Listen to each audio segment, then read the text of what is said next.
capítulo 18, versículo 1 y versículo 2. Vamos a estar dándole lectura a estos dos versículos de la Escritura. El libro de los Salmos lo podemos encontrar allí en el centro de la Biblia.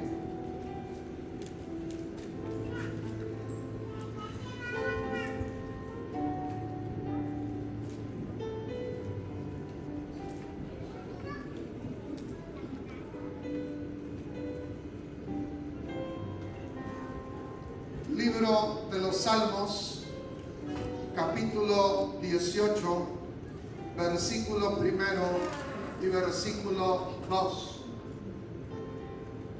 Si usted ya lo tiene, dice la palabra del Señor: Te amo, oh Jehová, fortaleza mía, Jehová, roca mía, y castillo mío y mi libertador, Dios mío, fortaleza mía, en él confiaré, mi escudo y la fuerza de mi salvación, mi alto refugio.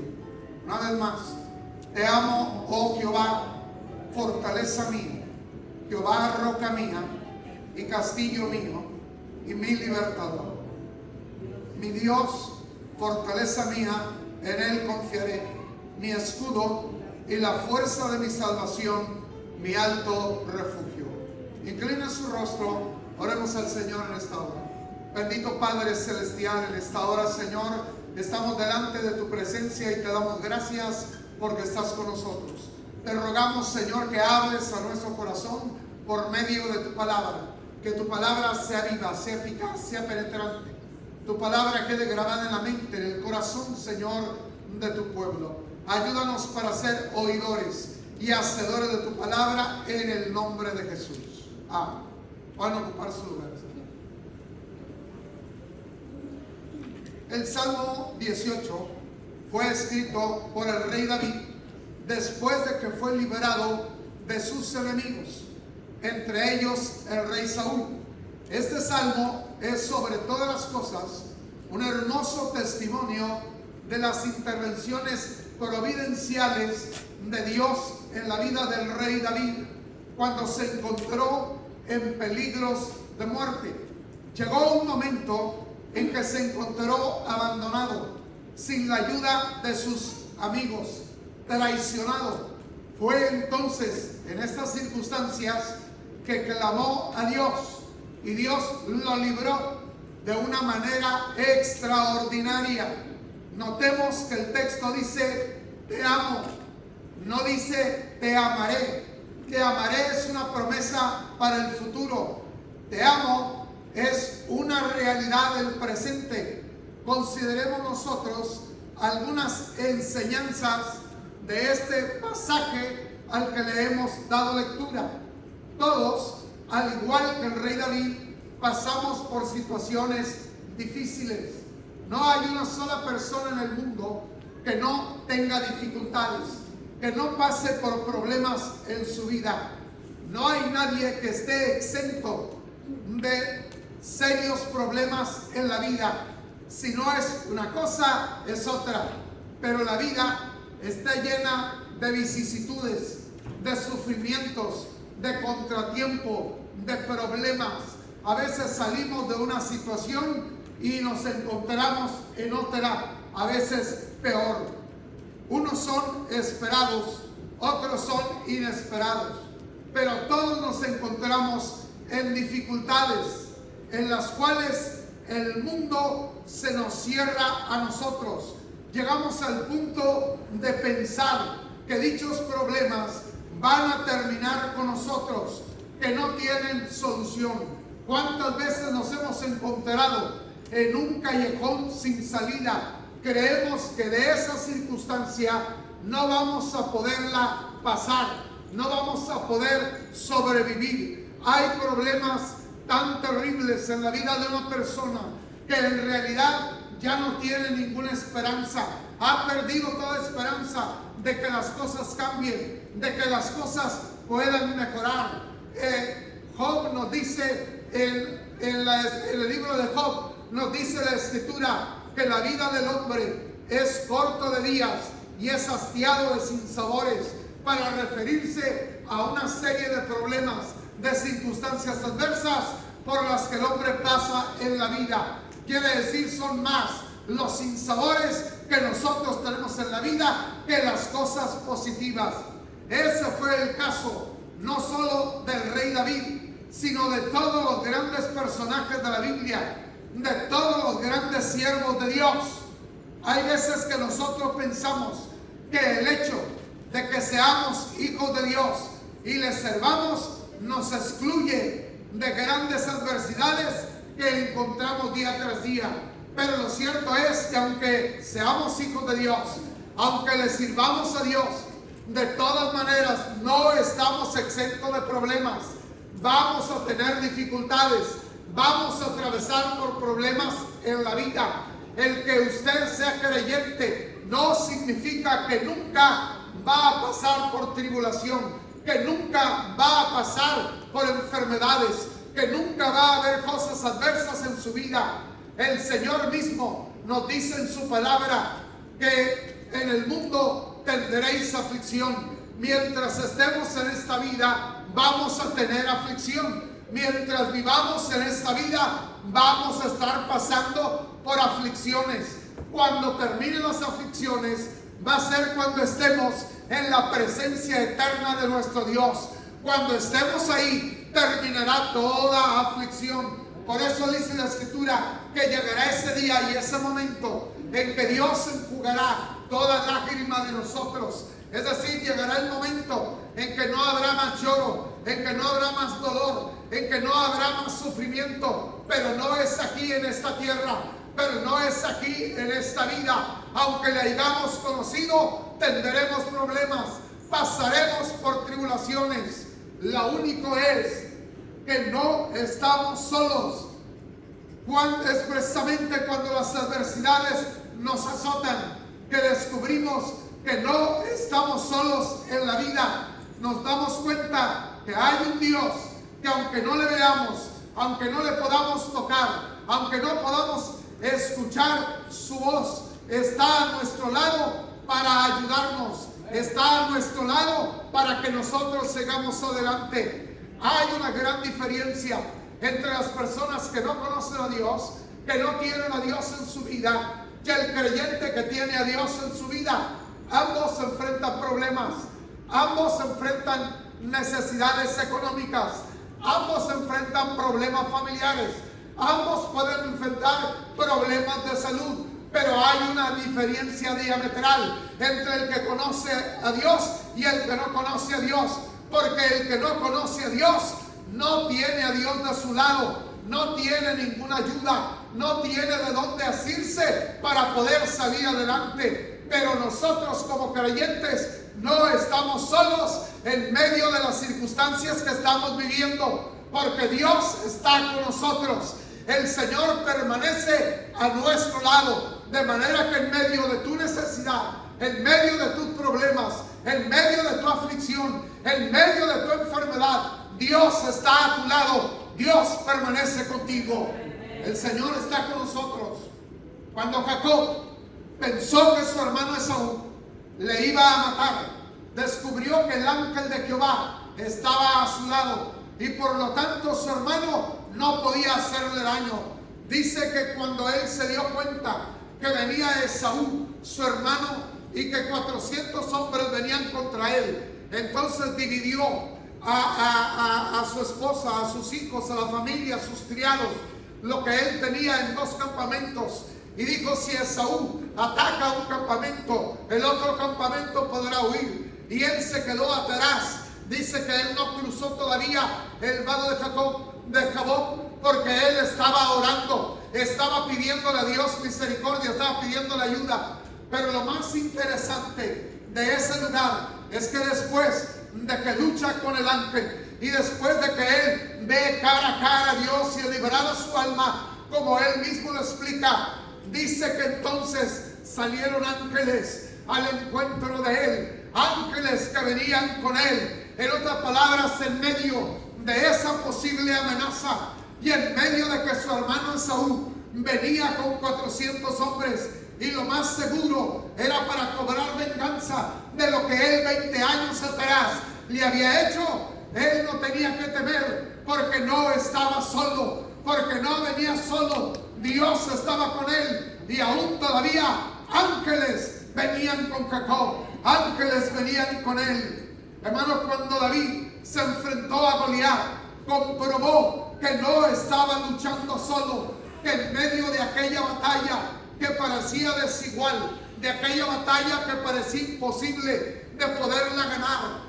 porque David, siendo un joven, él enfrentó a un gigante, a un hombre de guerra. Dice que traía su escudero bien armado y traía su armadura, pero él solamente salió con una honda y 5 piedras y con su cayado de pastor para correr a la línea de batalla y enfrentar al gigante. Pero David expresa su fe en la confianza de que Dios va con él para darle victoria en esa batalla y ante ese desafío, porque él dice: tú vienes a mí con espada, con lanza, con jabalina, pero yo vengo a ti en el nombre de Jehová de los ejércitos.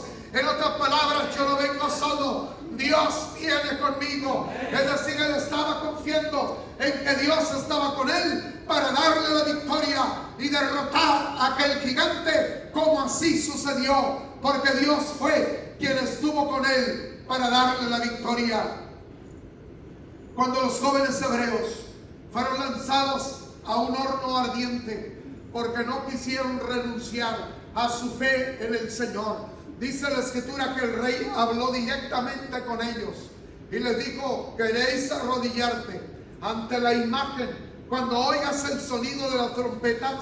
En otras palabras, estaba dándole supuestamente una segunda oportunidad, pero ellos con todo valor y con toda confianza le respondieron al rey: sepas tú, oh rey, que a tu Dios no adoraremos, no vamos a postrarnos ante tu imagen. Dice que entonces el rey se airó y dijo: pues a ver qué Dios hay que pueda librarnos de mi mano y del horno de fuego. Fueron lanzados dentro, los que los lanzaron afuera cayeron muertos. Quiere decir, era tan intenso el calor, era tan intenso el fuego, que solo el calor que despedía al acercarse a aquellos hombres vigorosos que los habían atado y cargado para lanzarlos dentro, cayeron muertos. ¿Qué podía esperarse de ellos? Estaban dispuestos por su fe en Dios a desafiar la orden del rey.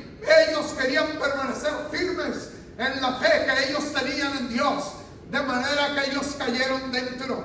Pero la Escritura dice que cuando Nabucodonosor se acercó a la distancia para ver dentro del horno, esperando no ver sino solamente humo que salía de aquel horno, encontró no a 3 sino a 4 que se paseaban dentro del horno sin sufrir ningún daño. Y dice el cuarto, dice el mismo: lo veo semejante al Hijo de los dioses. ¿Cuántos echaron 3? Porque veo 4. Hermanos, porque en medio del horno, ahí estaba Dios para guardarlos, para protegerlos. En medio de tu horno, del horno de tu prueba, no estás solo. Dios está alrededor de ti como un escudo para protegerte. Dios está ahí para protegerte como un escudo. Dios estaba con Daniel cuando fue lanzado al foso de los leones. Descubrió Daniel que no solamente estaban los leones, sino que también había ángeles para proteger a Daniel, para que los leones no le hicieran ningún daño. Daniel fue lanzado al horno de fuego, fue lanzado, al foso de los leones por orar, solamente por orar.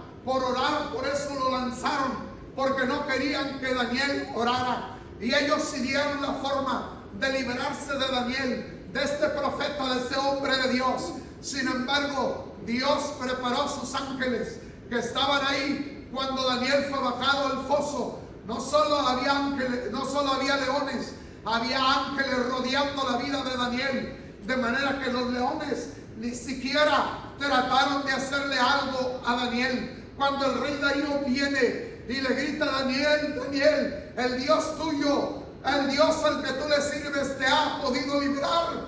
Y Daniel responde, dice: Dios envió su ángel que cerró la boca de los leones. Y aquí estoy con vida. Dios protegió la vida de Daniel. No estuvieron exentos de problemas, pero en medio de ellos se manifestó la gloria de Dios para proteger sus vidas. No estaremos exentos de problemas, de adversidades, de tribulaciones, pero Dios estará con nosotros en medio de cualquier circunstancia en que estemos. Dios está siempre con nosotros. Al comisionar Dios a Josué, le dijo: nadie te podrá hacer frente en todos los días de tu vida. Como estuve con Moisés, estaré contigo, no te dejaré ni te desampararé. Esta es una promesa directa que Dios le hizo a Josué. Y Dios le está diciendo a Josué: nadie, absolutamente nadie, te va a poder resistir. Nadie te va a poder detener, te va a poder hacer frente en todos los días de tu vida. Porque así como estuve con Moisés, así como mi presencia acompañó a Moisés, así yo voy a estar contigo. Así te voy a acompañar, no te voy a dejar. Nunca vas a estar desamparado, porque yo voy a estar a tu lado. Y sigue diciéndole: mira, que te mando que te esfuerces, que seas valiente, no temas ni desmayes, porque Jehová tu Dios estará contigo a donde quiera que tú vayas. Jehová tu Dios va a estar contigo a donde quiera que vayas. Donde quiera que tú vayas, Dios irá contigo. Nunca vas a ir solo. Y nosotros, como creyentes, ¿qué promesa tenemos? Esta promesa fue dada directamente a Josué en el tiempo antiguo, antes de entrar a conquistar la tierra prometida. Pero nosotros tenemos la misma promesa en diferentes términos de parte de nuestro Señor Jesucristo. El Señor Jesucristo prometió a los suyos en Mateo capítulo 28, en el versículo 20, dice: he aquí, yo estoy con vosotros todos los días. Esa promesa es para nosotros.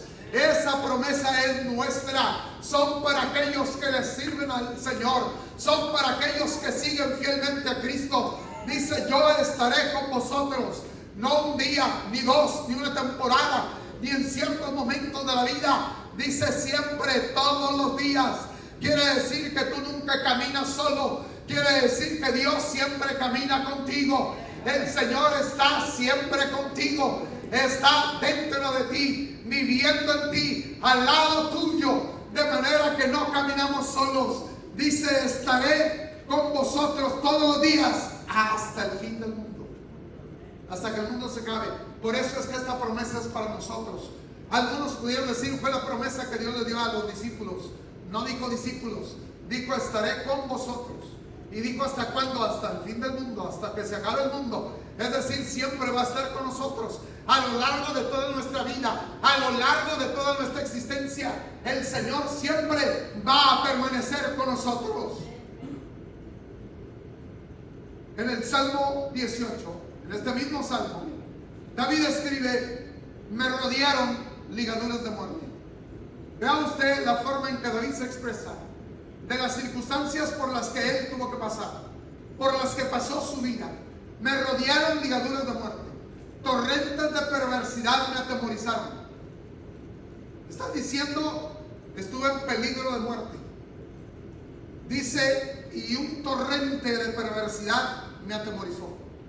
Es decir, la perversidad vino sobre mi vida y me atemoricé, me sentí atemorizado.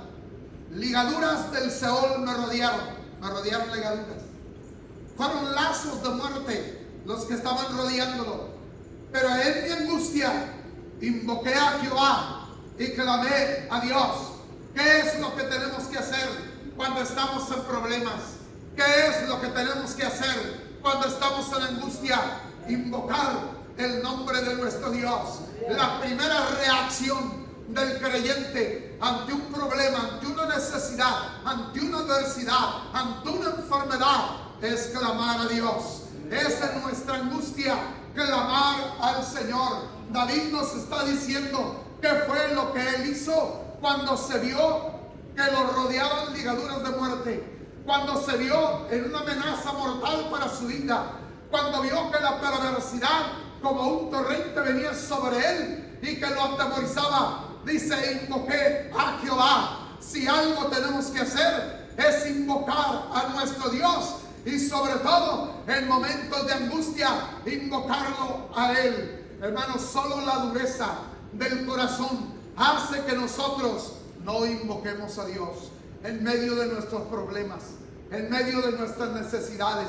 Hermanos, el creyente que inmediatamente responde con oración es sencillamente una actitud dócil que tiene, sabiendo que en medio de la circunstancia en que está, solamente Dios lo puede ayudar. Hermano, la primera reacción que debe de tener el creyente cuando está enfermo es orar, es clamar a Dios por salud, clamar a Dios por sanidad. Una de las cosas que aprendí desde niño y que aprendí de mi madre fue precisamente que cuando estábamos enfermos, lo primero que ella hacía era invocar al Señor, era orar al Señor, era pedirle por nuestra sanidad. Hermanos, de igual manera nosotros comenzamos a hacer lo mismo cuando nacieron nuestros hijos y cuando se enfermaban. La primera reacción que nosotros teníamos antes que el médico y antes que cualquier otra cosa era orar por ellos, pedirle a Dios para que Dios los sanara. ¿Cuál es tu reacción cuando estás en angustia? ¿Cuál es tu primera reacción cuando te encuentras en problemas? ¿Quejarte, murmurar o clamar a Dios? De nada nos sirve a nosotros quejarnos, de nada nos sirve murmurar, de nada nos sirve que nosotros estemos enfadados, enojados. Lo que nos hace mejor es que nosotros oremos e invoquemos a Dios, que es el único que puede ayudarnos en medio de la circunstancia en que estemos. Lo que hizo David fue clamar: invoqué a Jehová, clamé a Dios. Y dice: Él oyó mi voz desde su templo. Hermanos, siempre los oídos de Dios están atentos a nuestra oración. Los oídos de Dios están atentos a nuestro clamor. El clamor llegó delante de Él a sus oídos. La voz de los hijos de Dios siempre será escuchada por Dios, siempre llegará a oídos de Dios. Cuando el profeta Isaías se presentó ante el rey Ezequías, cuando fue a verle, porque él estaba en cama, estaba enfermo, dice que entonces el profeta le dijo: Dios me ha dicho que vas a morir. El Señor lo envió al profeta con un mensaje para decirle: dile al rey que prepare su casa, que ordene su casa. Es decir, que arregle todos los asuntos relacionados con el reino, con su familia, porque de esa enfermedad no va a sanar, de esa enfermedad se va a morir. Oiga, imagínese que llegue alguien y le diga: ¿sabes qué? Dios me dijo que te vas a morir, que esta enfermedad que tienes ya no te la ves. Oiga, te vas a morir. Yo no sé si el susto muere de una vez. Oiga, pero lo cierto es que el profeta le dio el mensaje y entonces se fue y todavía no salía del palacio. Pero cuando salió de donde estaba el rey, se volteó hacia la pared y comenzó a orar, comenzó a llorar delante del Señor y a clamar para pedirle a Dios misericordia, para pedirle al Señor que lo sanara. Oiga, Ezequías de inmediato, cuando supo que iba a morir, oró a Dios con lágrimas, diciendo: oh Jehová, te ruego que te acuerdes ahora que he andado delante de ti en verdad y con íntegro corazón, y que he hecho lo que ha sido agradable delante de tus ojos. Dice: y lloró Ezequías con gran llanto. Oigan, lo hizo con todo su corazón, con todas las fuerzas de su ser. Con gran llanto lloró Ezequías. Ana, la esposa del Cana, desesperada, le pidió con lágrimas un hijo a Dios. El relato bíblico dice: ella con amargura de alma oró a Jehová y lloró abundantemente. Y el relato añade, dice: oraba largamente delante de Jehová. No fue una simple oración, no fue una oración de un minuto o dos y decirle: Señor, te ruego que obres un milagro y me des un hijo. No, dice la escritura que ella oró largamente. Quiere decir que pasó suficiente tiempo en la presencia de Dios orando y clamando a Dios. Y dice que no solamente oró largamente, sino que oró y dice que lloró abundantemente. Yo creo que lo más probable es que todo el tiempo que ella estuvo orando, estuvo llorando en la presencia de Dios, estuvo derramando sus lágrimas delante de la presencia de Dios. Bien dice el salmista, dice que Dios tiene guardadas en memoria nuestras lágrimas. Dice el salmista, no están ellas guardadas en tu redoma. Quiere decir que Dios ve nuestras lágrimas que derramamos en su presencia. Dios estaba viendo las lágrimas con que Ana estaba llorando. El sumo sacerdote le reprendió pensando que estaba ebria. Pero Ana le dijo, yo, Señor, yo soy una mujer atribulada de espíritu. No he bebido vino ni sidra, sino que he derramado mi alma delante de Jehová. Por la multitud de mis congojas y de mis aflicciones he hablado hasta ahora. Cuando Elí la vio, porque veía que solamente se movían sus labios, pero no oía ningún sonido, no salía su voz. Él la tuvo por ebria y le dice, mujer, ¿no quiere tu vino? ¿Hasta cuándo vas a estar ebria? Y él le dice, no, Señor, no soy una mujer impía. He orado así, he hablado así por la multitud de mis congojas. He hablado así por la tremenda aflicción. Así he hablado hasta ahora. Quiere decir, la aflicción que ella tenía la hizo clamar a Dios de esa manera. La hizo clamar al Señor de esa forma. Hermano, cuando realmente nosotros tenemos una necesidad, oiga, nosotros vamos a hacerlo, a orar a Dios, pero lo vamos a hacer con intensidad delante del Señor. Nuestra oración va a ser una oración intensa. Nuestras oraciones deben de ser hechas con humildad, pero también con fervor. Ana humildemente estuvo orando a Dios, pero también fervientemente estaba orando al Señor. ¿Qué tan fervientes son tus oraciones? ¿Con qué tanto fervor tú oras a Dios? Hay ocasiones en que nuestras oraciones son frías. Son frías nuestras oraciones, llenas de formalismo, mecánicas, demandantes, dando la impresión de que Dios tiene la obligación de contestarnos inmediatamente. ¿Y cómo nosotros queremos? ¿Cómo nosotros lo deseamos? Oiga, muchas veces nosotros, antes de buscar a Dios y de pedirle a Dios que obre a nuestro favor, nosotros ya tenemos una idea de cómo queremos que Dios obre. Ya nosotros sabemos de qué manera queremos que Dios haga las cosas, que obre a nuestro favor. La palabra del Señor nos habla acerca de Naamán el sirio, que estaba leproso y que fue a Jerusalén porque su criada le dio el testimonio de que había un varón de Dios que podía sanarlo de su lepra. La escritura dice que fue con el rey, o con el varón de Dios, y el rey rasgó sus vestidos y dice, es un pretexto del rey de Siria, nada más para declararme la guerra. Por cualquier cosa se hacía la guerra en aquel tiempo. Dice, por eso le envió. Pues ¿qué cree, que yo soy Dios? ¿Que yo lo puedo sanar a este de su lepra?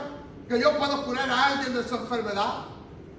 Pero le envía el profeta un mensaje y le dice, envíalo a mi casa, que sepa que hay varón de Dios en Israel, que hay un hombre de Dios aquí en Israel. Oiga, entonces vino él con todo su carruaje, con un desplante de grandeza. Se baja ante la casa del profeta, toca a la puerta, esperando que el profeta saliera. Pero en lugar del profeta salió el sirviente, salió el siervo, y le dice el profeta, que vayas y te laves 7 veces en el río Jordán. Cerró la puerta. Fue todo nada más lo que le dijo. Fue todo lo que le dijo. Y dice que se enojó y dijo, yo creía que iba a salir el profeta.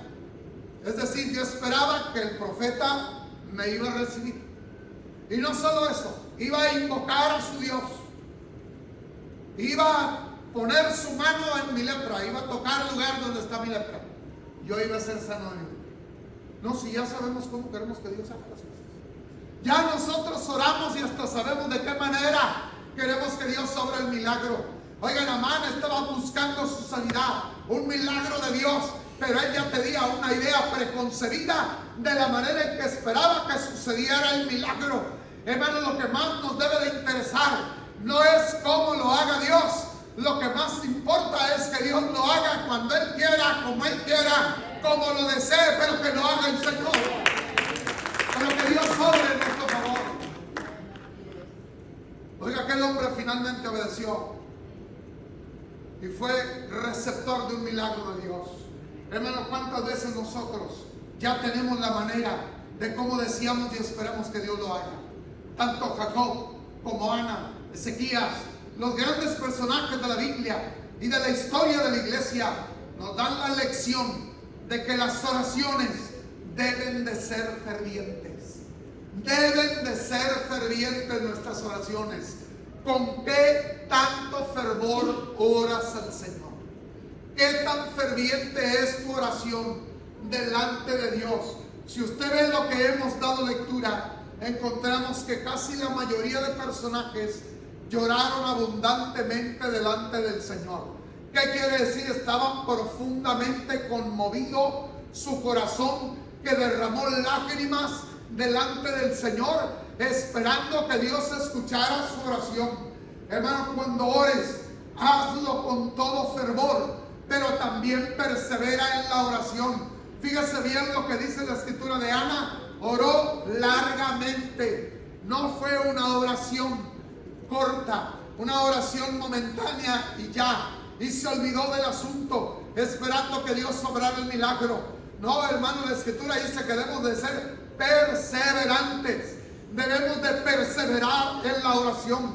Cuando usted ora por algo, tiene que perseverar orando hasta que Dios nos dé respuesta, hasta que el Señor responda. Un ejemplo de perseverancia es el profeta Eliseo. Dice la escritura que después de haber confrontado a los profetas de Baal, de haber confrontado a los falsos profetas, entonces le dice al rey Acab, dice que él le dice, dile al rey Acab que unza su carro y se vaya. Él empezó a orar por lluvia. Y dice que oró la primera vez. Y le dice al profeta, ve y fíjate hacia el mar, si viene alguna nube. Y vino el siervo y le dice, no hay ninguna nube. No hay ninguna nube. Volvió otra vez a orar y lo volvió a enviar. No hay ninguna nube, el cielo sigue igual. 3 años y medio sin llover. Él había orado y los cielos se habían cerrado. Ahora estaba orando para que los cielos se abrieran. Pero dice la escritura que lo mandó la tercera vez, la cuarta vez, la quinta vez, la sexta vez, 6 veces había orado, 6 veces lo había enviado. Estaba persistiendo en la oración el profeta. La 7ª vez viene y le dice, del mar viene una pequeña nube como la palma de la mano de un hombre. Pequeñísima, como la palma de la mano de un hombre. Y le dice, dile a Acab que unce su carro, que se suba y se vaya para que no lo ataje la lluvia. Oiga, y él comenzó a correr también. Oiga, muy pronto se desató la lluvia sobre Israel, los cielos se abrieron. Oiga, pero él perseveró orando hasta que vio que venía la respuesta, hasta que el Señor había escuchado la oración del profeta y los cielos se volvieron a abrir sobre Israel. Hermano, tenemos que perseverar orando hasta que los cielos se abran sobre nuestra vida y la bendición de Dios se derrame sobre nosotros con poder. Es necesario perseverar, pero es necesario hacerlo con humildad, sin demandar nada a Dios. A Dios no le podemos demandar nada. A Dios nos acercamos confiando en su gracia y misericordia, confiando en su gracia, en su misericordia, en su bondad, confiando en que Él va a responder porque nos ama. Oiga, pero no porque nosotros podamos demandarle a Dios. A Dios no le podemos demandar nada. Solo dependemos de su misericordia, solo dependemos de su sabiduría, pero no le puedo exigir a Dios que obre, no le puedo exigir a Dios que lo haga. Oiga, a veces nosotros queremos demandarle a Dios. Es decir, como si Dios tuviera que obedecernos a nosotros cuando oramos. como si Dios tuviera que recibir órdenes de nosotros cuando nosotros oramos. No, le estamos pidiendo que tenga misericordia y nos ayude, y le estamos presentando la necesidad que tenemos, pero estamos esperando que Él obre a nuestro favor en su gracia, en su misericordia, en su sabiduría, que Él responda a nuestro clamor. Quiere decir, humildemente esperamos en Él. Dice la Escritura que el corazón contrito y humillado no despreciarás como Dios. Dios no desprecia cuando tú te humillas delante de Él. En la historia del fariseo y el publicano, que fueron al templo a orar, el Señor describe al fariseo como una persona que creía merecer los favores de Dios. ¿Cuántos creyentes hay que creen merecer los favores de Dios? En realidad no los merecemos, los recibimos por gracia, porque Dios en su gracia nos lo da. Pero presenta al fariseo esta parábola como alguien que quería merecer los favores de Dios. Estos dos hombres, el fariseo y el publicano, fueron con un propósito a la casa de Dios. Fueron con el propósito de orar. Pero tal parece que al fariseo se le olvidó con qué propósito fue a la casa de Dios, que había ido para orar. Porque la Escritura nos dice, oraba consigo mismo. Oiga, cuando nosotros hablamos de oración y decimos orar, creemos nosotros, orar es orar a Dios. Lo primero que viene a nuestra mente es que voy a orar a Dios. Pero la Escritura aquí nos dice que oraba consigo mismo. En otras palabras, lo que él estaba diciendo se lo estaba hablando a él mismo, no se lo estaba hablando a Dios. Oiga, ¿cuántas de nuestras oraciones no serán para nosotros mismos? ¿O cuántas de nuestras oraciones no serán para el auditorio, para los que nos están oyendo? Hermano, nuestra oración siempre debe de ser para Dios. Oiga, para Dios. Pero este hombre oraba consigo mismo. Y dice que él se consideraba mejor que los demás. No solamente oraba consigo mismo. Era una persona altiva, orgullosa. Él se consideraba mejor que todos los demás que habían ido. Él decía, yo no soy un ladrón, yo no soy un adúltero, yo no soy esto, yo no soy aquello. Es decir, yo no soy como ninguno de estos pecadores. Y no solo eso, dice, no soy como este publicano que está ahí.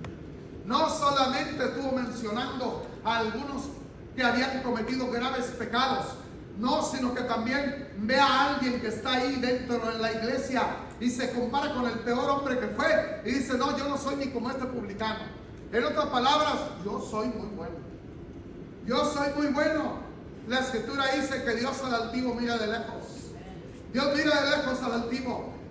Con altanería, de una manera altiva, se presentó ante el Señor. Y no solo eso, le informó lo bueno que era. Dice, soy tan bueno que ayuno 2 veces a la semana. Oiga, la ley dice que ayunamos 2 veces al año, pero yo ayuno 2 veces por semana. Yo soy mejor todavía. Oiga, este hombre se consideraba mejor porque él estaba ayunando 2 veces a la semana. Daba sus diezmos de todo lo que ganaba. Sin embargo, no agradó a Dios. No agradó al Señor. El publicano reconoció ser un pobre pecador.